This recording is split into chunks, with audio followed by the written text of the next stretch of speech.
수년 전 일본에서 26시간 동안 총 99번이나 경찰에 허위 신고를 한 남성이 체포된 적이 있습니다. 69세 된 오르가와 요시카츠라고 하는 남자는 경찰서에 전화를 걸어서 이렇게 말했습니다. 내가 지금 현관에 있는데 죽어버리겠습니다. 경찰은 처음에 장난 전화라 생각하고 그냥 무시했습니다. 그런데 아침 8시부터 시작해서 그 다음날 아침 10시까지 99번이나 전화를 하니까 경찰이 업무를 볼 수가 없었습니다. 결국 휴대전화 발신지를 추적해서 그 사람을 체포했고 100번째 장난 전화를 막았습니다. 경찰이 그 남자를 붙잡고서 물었습니다. 당신은 무엇 때문에 그렇게 계속 장난 전화를 걸었소? 그랬더니 이 남자가 솔직하게 대답했습니다. 외로워서 그랬습니다. 너무나 고독해서 그랬습니다. 독거 생활의 외로움을 달래고 싶어서 계속 장난 전화를 걸었다는 것입니다. 시인 정호승 씨는 수선화에게서라는 제목의 시에서 이렇게 노래한 바 있습니다. 울지 마라, 외로우니까 사람이다. 살아간다는 것은 외로움을 견디는 일이다. 살아간다는 것은 외로움을 견디는 일이라고 역설합니다.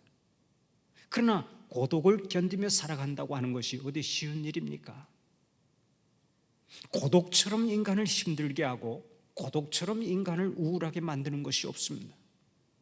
많은 사람들이 극단적인 선택을 하는 이유도 외로움에 있습니다. 이 넓은 세상에 나 혼자밖에 없구나라는 생각에 그 지독한 왕따를 견디지 못해서 목숨을 끊는 것입니다. 성경에 나오는 엘리야 선지자도 고독으로 인해 자살 충동에 깊게 빠진 적이 있었습니다. 사실 그는 누가 봐도 그럴 만한 사람이 아니었죠.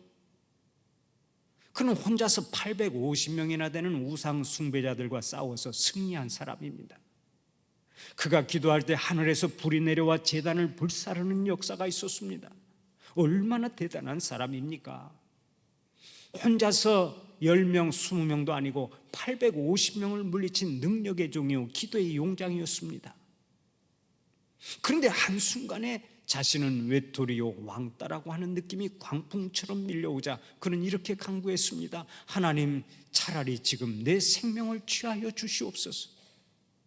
엘리야는 우상 숭배자들과 싸우는 사람이 오직 자기 한 사람뿐이라 생각했고 그 속에서 지독한 고독감을 느꼈던 것입니다. 그때 하나님께서 숨겨놓은 사람 7,000명이 있다는 사실을 알려주셨습니다. 바알에게 무릎 꿇지 않은 사람이 7,000명이나 된다고 하면서 혼자가 아니라고 깨우쳐 주셨습니다. 그러자 엘리야는 다시 삶의 의욕을 찾고 용기를 얻고 그 지독한 고독감을 떨쳐버렸던 것입니다. 고독은 우리를 쓸쓸하게 만듭니다. 슬프게 만듭니다. 좌절하게 만듭니다. 우울하게 만듭니다. 무기력하게 만듭니다. 삶의 의욕을 꺾어버립니다. 그런데 이 고독이라고 하는 것이 단순하게 혼자 있다고 해서 찾아오는 것은 아니죠. 주위의 사람들이 셀 수 없이 많아도 마치 무인도에 홀로 서 있는 것처럼 고독할 수 있습니다. 그래서 군중 속의 고독이라고 하는 말이 있고 고독한 군중이라고 하는 말이 있는 것입니다. 사실 고독한 군중이라고 하는 말은 데이비드 리스먼이라고 하는 미국의 유명한 사회학자가 1950년도에 출판한 책 이름입니다. 이 책이 출판된 이래 하나의 용어처럼 사용된 말이 고독한 군중인데 오늘을 사는 현대인들이 고독한 군중이라는 얘기입니다. 현대에는 수도 없이 많은 사람들로 군중을 이루어 살고 있지만 그 속에 있는 한 사람 한 사람은 다 외롭고 고독한 존재라는 뜻입니다. 본래 고독이라고 하는 말은 말 그대로 혼자라고 하는 것을 느끼는 데서 오는 외로움입니다. 따라서 많은 사람과 어울리고 함께 있으면 고독하지 않게 되는 것이 당연한 이치입니다. 그런데 현대인의 고독은 이와 정반대의 현상을 가지고 있습니다. 많은 사람과 어울리면 어울릴수록 오히려 더 고독해집니다. 많은 사람이 주위에 있음에도 불구하고 그 가운데서 더 깊은 고독감을 느껴야 하는데 현대인의 문제가 있는 것입니다. 그러면 도대체 그 이유가 어디에 있습니까? 무인도에 혼자 있는 것도 아닌데 현대인들이 왜 고독하게 살아야 합니까? 많은 사람들이 주위에 있지만 그 가운데서 진정으로 나를 이해해주고 나를 생각해주는 사람을 만나지 못하기 때문에 주위에 사람들이 그렇게 많아도 혼자일 수밖에 없고 고독할 수밖에 없는 것입니다. 그런데 오늘의 본문을 보면 정말로 고독한 한 여인이 소개됩니다. 이 여인이 고독했던 가장 큰 이유는 육신의 질병 때문이었습니다. 혈루증이라고 하는 고질병으로 12년 동안이나 고생을 하면서 그녀는 절제하게 버림받고 소외당하고 고독하게 살아야 했던 것입니다. 혈루증은 여자가 끊임없이 하혈을 하는 산부인과 질병입니다. 의학이 발달하지 않았던 그 시대에 이런 병에 걸렸다고 하는 것은 여자로서 치명적인 일이었습니다. 본문에는 여자의 나이가 나오지 않지만 12년 동안 이 병을 앓았다고 했으니까 아마 여자로서의 좋은 시절은 전부 다 이 병으로 씨름하다 지나가지 않았을까 생각됩니다. 여인은 그 부끄러운 병을 고치기 위해서 많은 의사를 쫓아다녔습니다. 가지고 있던 돈을 다 허비해버릴 만큼 열심히 의사들을 찾아다녔습니다. 그러나 아무런 효험도 없고 병은 깊어만 갔습니다. 불치병일수록 미신도 많고 약도 많고 처방도 많은 법인데 이 여인은 틀림없이 모든 방법을 다 시도해 보았을 것입니다. 그 당시 이스라엘에는 혈루증 환자에게 특효가 있는 이상한 치료법 2가지가 전해오고 있었습니다.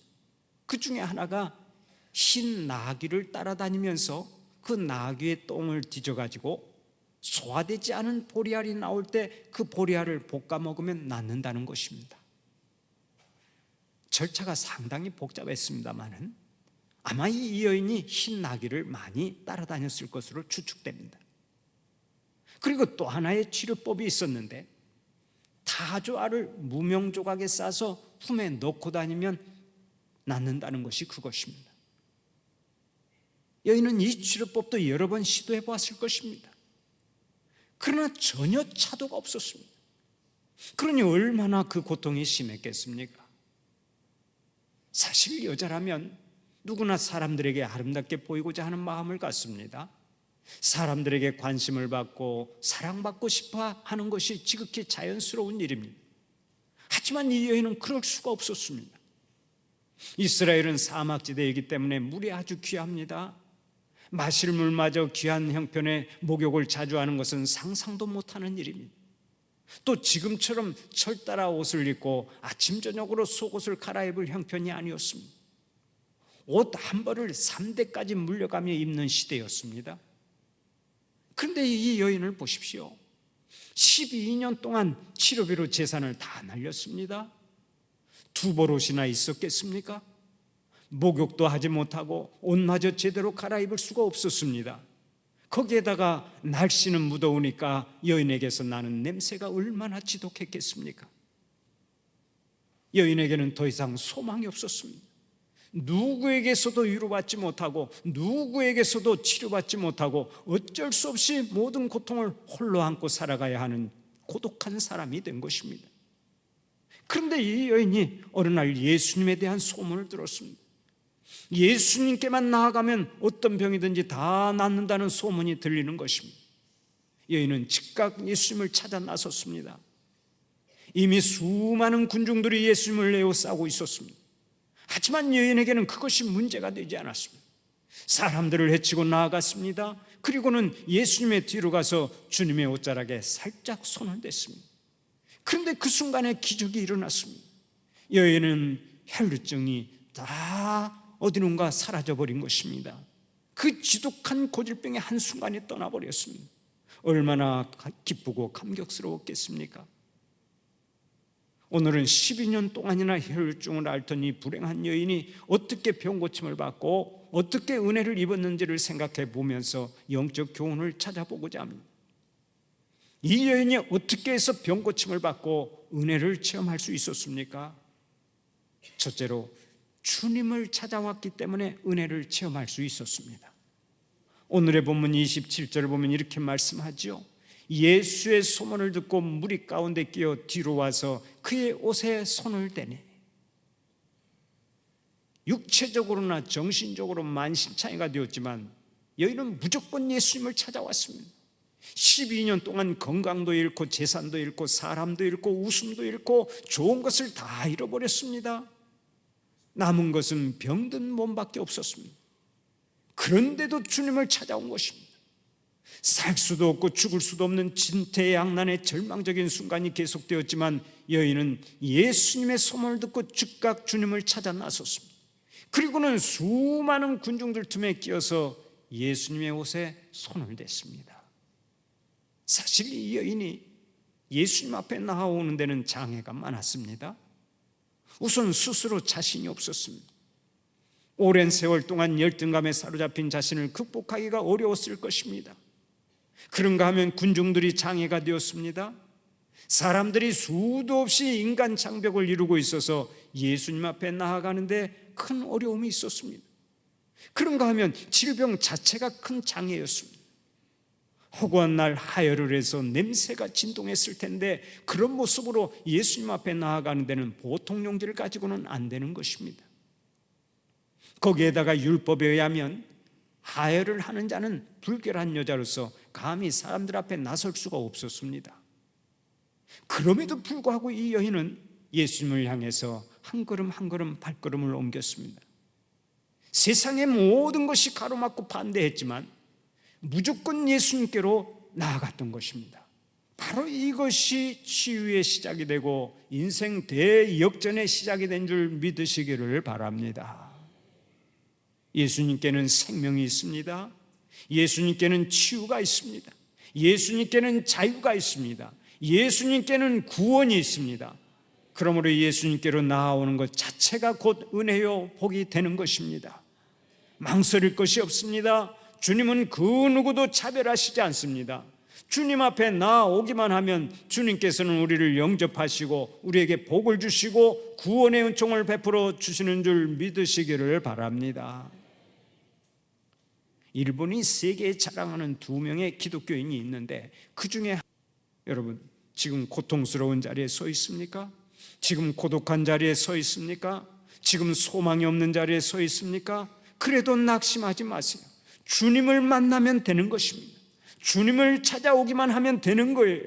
주님은 오늘 또 우리에게 말씀하십니다. 내 믿음이 너를 구원하였으니 평안히 가라. 주님께만 구원이 있고 주님께만 참 평안이 있는 줄 믿고 오직 주님 앞에 나오는 여러분들이 되시기를 간절히 축원합니다. 물론 장애는 있을 것입니다. 주님 앞에 나오는데 여러 가지 장애가 있을 수 있습니다. 그러나 그 장애를 잘 극복해야 합니다. 장애가 있다고 주저앉고 환경이 어렵다고 주저앉으면 절대로 기적을 체험할 수가 없습니다. 힘들어도 일어나야 합니다. 장애가 있어도 뛰어넘어야 합니다.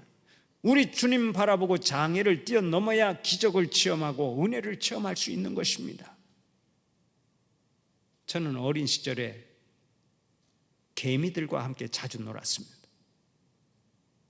때로는 거미와 함께 놀기도 하고 지렁이와 함께 놀기도 하고 풍뎅이와 함께 놀기도 하고 또 메뚜기와 함께 놀기도 했습니다. 어린 시절에는 놀이기구가 별로 많지 않아서 곤충들과 자주 놀았는데요. 개미들이 마당을 기어다니면 개미가 지나다니는 곳에 물을 붓기도 하고 또 막대기로 길을 막아보기도 했습니다. 그런데 개미들은 어떠한 장애물이 생겨도 그것을 극복하고 전진해 나갑니다. 기어 올라가다가 굴러 떨어져도 10번이고 20번이고 또다시 기어 올라갑니다. 정 안 되면 돌아서라도 전진해 갑니다. 천하의 미물인 개미도 이렇게 전진해 나간다면 주님의 용사되는 우리는 어떻게 해야 하겠습니까? 어떠한 장애물이 나타난다 해도 뛰어넘고 전진해 나가야 할 줄로 믿습니다. 장애물 뒤에서 기다리고 계시는 주님을 바라보고 아파도 전진하고 힘들어도 전진하고 눈물 나도 전진해 나가는 여러분들이 되시기를 간절히 축원합니다. 다음 두 번째로, 믿음으로 주님의 옷자락을 붙잡았기 때문에 은혜를 체험할 수 있었습니다. 오늘의 본문 27절을 보면 이렇게 말씀하죠. 이는 내가 그의 옷에만 손을 대어도 구원을 받으리라 생각함일러라. 여인은 예수님에 대한 소문을 듣고 이런 믿음을 가졌습니다. 내가 12년 동안 많은 의원을 찾아가 많은 돈을 낭비했지만 내 병을 고치지 못했어. 그러나 예수님을 찾아가기만 하면 내 병을 고칠 수 있을 거야. 내가 주님의 옷자락에 손만 대도 기적이 일어날 거야. 얼마나 놀라운 믿음입니까? 사실 이 여인이 예수님 앞에 나아갔지만 많은 사람들로 인해 가까이 접근할 수가 없었습니다. 또 부끄러워서 자기 병을 고백할 수도 없었습니다. 그래도 그녀는 사람들을 뚫고 예수님 뒤편에 가서 슬며시 예수님의 옷자락에 손을 댔습니다. 여기서 옷자락에 손을 댔다라는 말은 원어로 붙잡았다라는 뜻입니다. 여인은 믿음으로 예수님의 옷자락을 붙잡았습니다. 희망을 붙잡았습니다. 그 결과 어떻게 되었습니까? 순식간에 혈류의 근원이 마르고 그 지긋지긋한 질병이 떠나갔습니다. 옷자락에 손만 대어도 나을 것이라는 믿음을 가지고 주님을 붙잡았더니 그 믿음을 보고 주님께서 말씀하셨습니다. 딸아, 내 믿음이 너를 구원하였으니 평안히 가라. 내 병에서 놓여 건강할지어다. 바로 이것이 믿음의 복이요 믿음의 기적입니다. 사랑하는 우리 성도들도 이 시간 주님의 옷자락을 붙잡고 은혜를 체험하시기를 바랍니다. 기적을 체험하시기를 바랍니다. 성경에서 일어난 기적은 어떤 특별한 사람에게만 일어나는 것이 아닙니다. 어떤 특정한 장소에서만 일어나는 것이 아닙니다. 기적은 오늘 나에게도 일어나는 줄 믿으시기를 바랍니다. 내가 주님의 옷자락을 붙잡기만 하면 기적이 일어나고 인생 대역전의 역사가 시작되는 것입니다. 수년 전 미국의 나사에서 발사한 우주 탐사선이 화성에 성공적으로 도착한 적이 있습니다. 이 탐사선을 보낼 때 가장 중요한 역할을 한 사람이 바로 정재훈 박사입니다. LA 근교에 소재한 테이코 엔지니어링사의 우주개발사장인 정재훈 박사는 열 조종장치의 최고 권위자입니다. 우주 탐사선에는 열 조종장치와 극저온용 케이블 등 무려 1562개의 부품이 들어가는데 이 일을 한국의 과학자인 정재훈 박사가 주도했던 것입니다. 우리가 아는 대로 화성의 온도는 아주 낮습니다. 너무나 추워서 영하 275도까지 내려간다고 합니다. 이런 곳에 가면 기계가 제대로 작동하겠습니까? 또 우주선이 고속으로 달려갈 때는 열이 2000도까지 올라갑니다. 그래서 여차하면 폭발 사고가 일어납니다. 실제로 2003년도에 우주선 콜롬비아호가 폭발해서 7명의 비행사가 목숨을 잃지 않았습니까? 이런 사고를 막아주는 역할을 정재훈 박사가 하고 있습니다.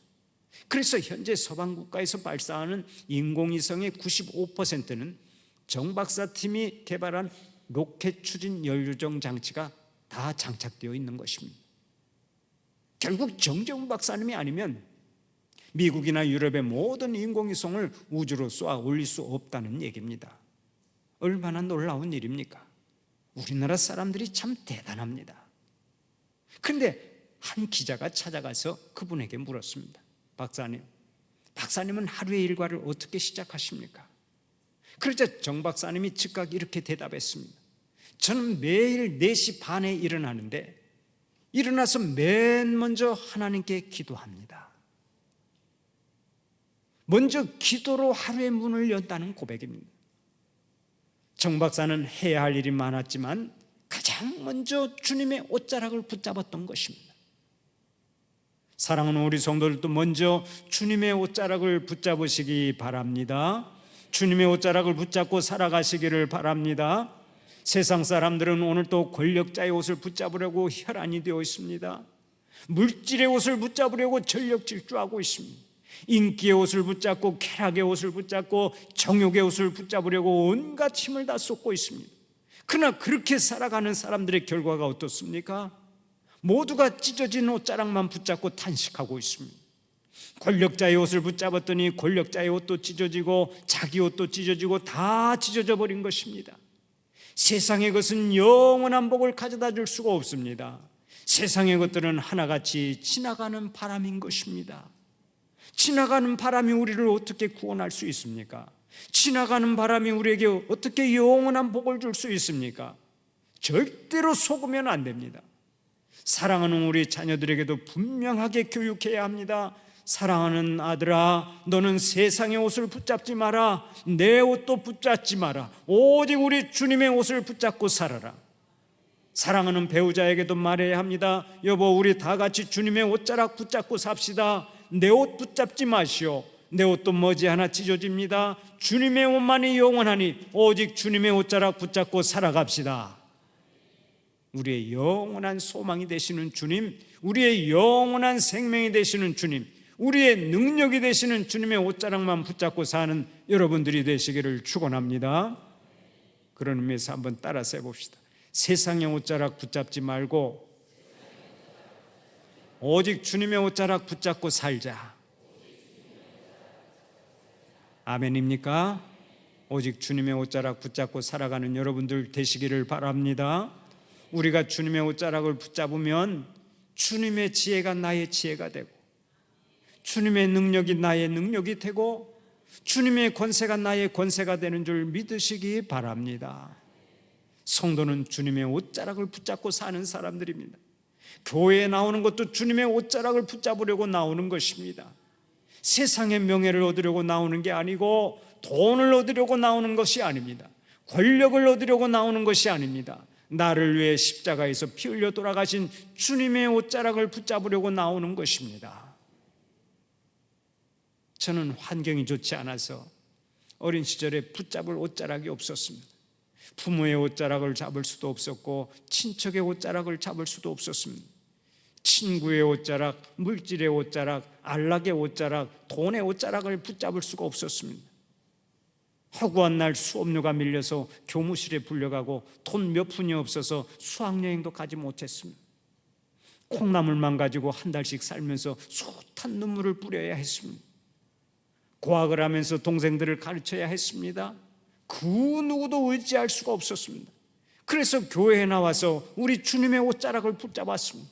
주님, 나는 주님의 옷자락이 필요합니다. 주님의 옷자락으로 나를 덮어 주시옵소서. 그랬더니 주님께서 친히 주님의 옷자락으로 저를 덮어주셨습니다.